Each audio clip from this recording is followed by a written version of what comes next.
रामकृष्ण हरी मंडळी श्री स्वामी समर्थ होलिका दहनाच्या रात्री कणकेचा दिवा लावून तो होलिका दहनामध्ये अर्पण केल्यास कर्जाचे ओझे लवकर उतरते। याशिवाय हा उपाय जीवनातील आर्थिक अडथळे दूर करतो। हा उपाय शुभ कार्यात येणारे अडथळेही दूर होतात। याशिवाय आर्थिक संकटात सापडलेल्या लोकांसाठी हा उपाय खूप प्रभावशाली ठरतो।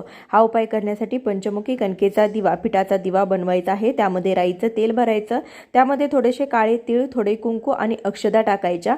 त्यानंतर हा दिवा होलिका दहनाच्या अग्नीत अर्पण करायचा। आपली आर्थिक स्थिती सुधारावी आणि कर्जाचे ओझे दूर व्हावे यासाठी आर्थिक प्राप्तीचे नवनवीन मार्ग सापडावे अशी प्रार्थना करावी। दिवा अर्पण करून प्रार्थना झाल्यावर मागे वळून पाहू नये, घरी जावे, हातपाय धुवून झोपावे।